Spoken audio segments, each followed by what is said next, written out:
India तो मुझे लगता है कि वो वर्ल्ड पावर बनने वाला है, इंशाल्लाह बहुत जल्द बन भी जाएगा। बजट सत्र से पहले आईएमएफ ने जारी की विकास दर की रिपोर्ट। भारत में विकास दर इस साल 6.5% रहने का अनुमान है। चीन और अमेरिका में 3% से भी कम रहेगी विकास दर। देखें, 9 साल पहले ना इंडिया मेजर प्लेयर था दुनिया में, ना इंडिया की कोई उतनी बड़ी हैसियत नहीं थी। तो पाकिस्तान के पास ये तो खुद तो पॉलिटिकल क्राइसिस और ये दूसरे उसमें फंसे हुए हैं। उसका जो मोदी है उसने देखे अपना मुल्क कहां से कहां पहुंचा दिया। मोदी जिंदाबाद, अभी आवाज लगा दो, यकीन करो।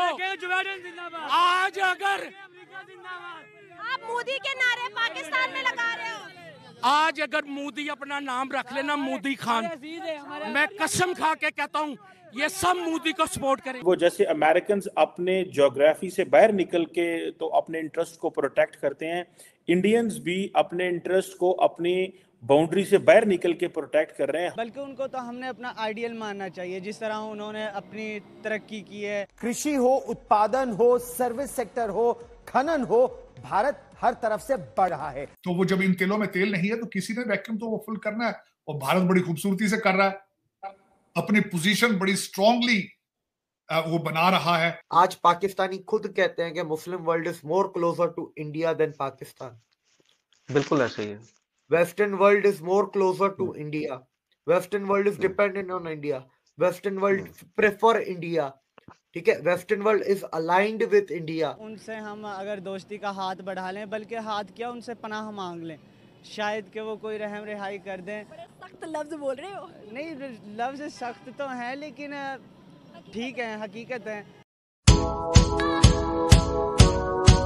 जय हिंद दोस्तों, 1 फरवरी 2024 को देश का अंतरिम बजट पेश किया जाएगा और इससे पहले ही अंतर्राष्ट्रीय मुद्रा कोष ने देश की इकोनॉमी की इस तेज रफ्तार के लगातार जारी रहने की बात कहते हुए इंडिया की जीडीपी को लेकर वित्त मंत्रालय के अनुमान पर अपनी मोहर लगाई है।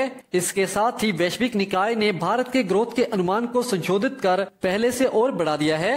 अंतर्राष्ट्रीय मुद्रा कोष यानी आईएमएफ ने माना है कि भारतीय अर्थव्यवस्था सबसे तेज गति से आगे बढ़ रही है और इकोनॉमी की ये रफ्तार आने वाले वर्षों में भी जारी रहेगी। अपने अनुमान में संशोधन करते हुए आईएमएफ ने कहा कि भारतीय अर्थव्यवस्था वित्तीय वर्ष 2024 से 25 में 6.5% की दर से आगे बढ़ेगी। गौरतलब है कि इससे पहले अंतर्राष्ट्रीय मुद्रा कोष ने इसके 6.3% रहने का अनुमान जाहिर किया था।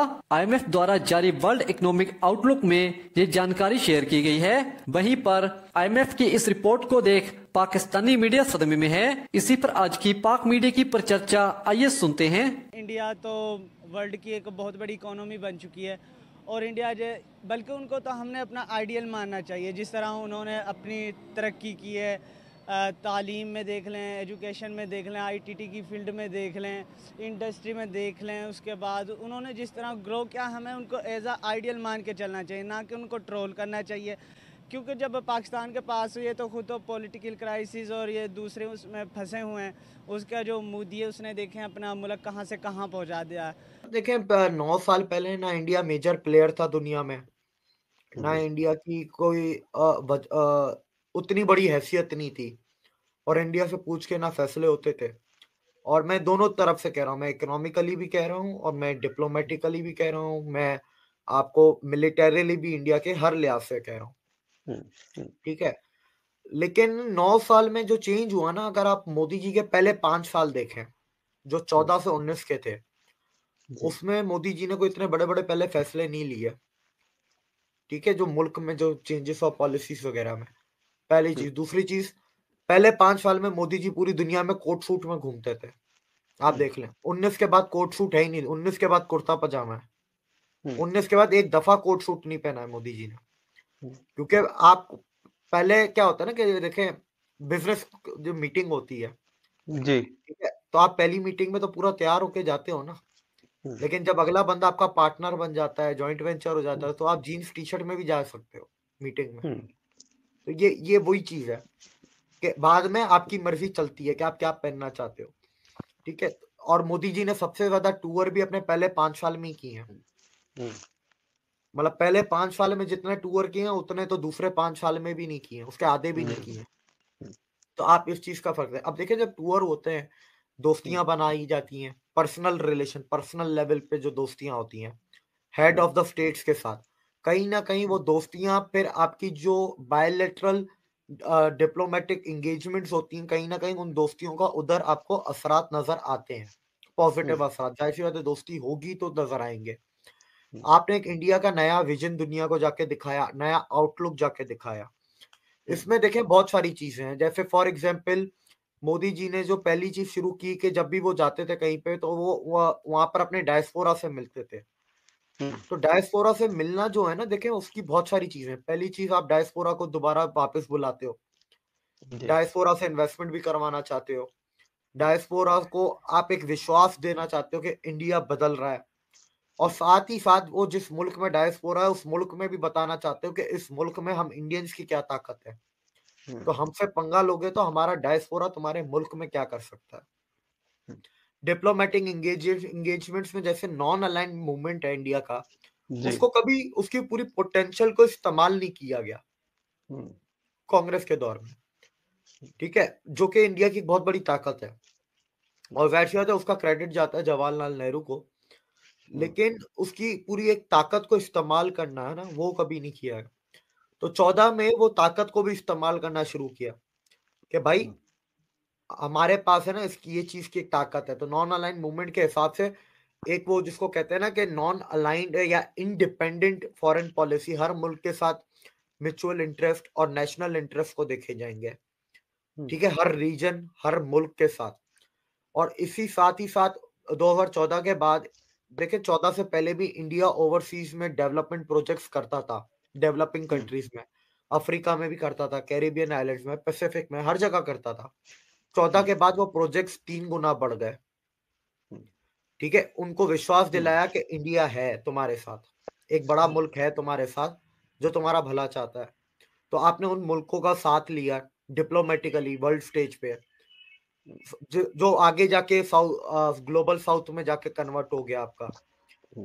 आपने फोरम्स बनाए, India Pacific island summit, India ASEAN summit. ASEAN की अपनी समिट तो होती है, पर एक इंडिया आसियान समिट भी होती है जो कि बिल्कुल अलग चीज है।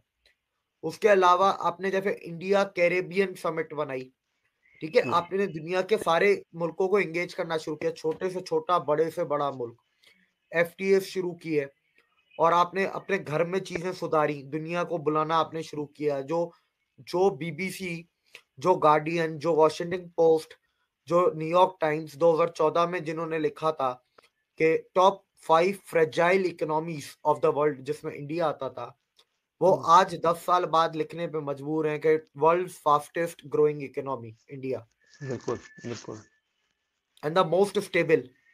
इतनी स्टेबल अभी करंटली अमेरिका की इकोनॉमी भी नहीं जितनी इंडिया की।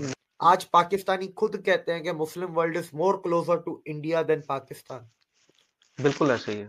Western world is more closer to India, western world is dependent on India, western world prefer India, ठीक है, western world is aligned with India. India तो मुझे लगता है कि वो वर्ल्ड पावर बनने वाला है, इंशाल्लाह बहुत जल्द बन भी जाएगा इंशाल्लाह। हाँ, देखें वो मेहनत कर रहे हैं, हार्ड वर्क कर रहे हैं, तो उन्हें बनना चाहिए, वो डिजर्व करते हैं इस चीज़ को।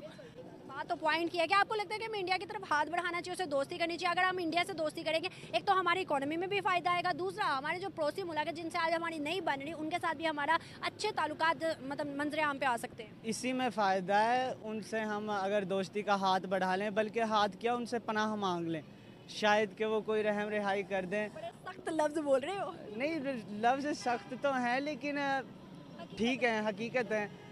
शायद मैं तो ये कहता हूँ बल्कि ये जो बॉर्डर लगी हुई इसे भी हटा दें, उसी का हिस्सा बन जाए, शायद कि कुछ हमारे हालात अच्छे हो जाएं।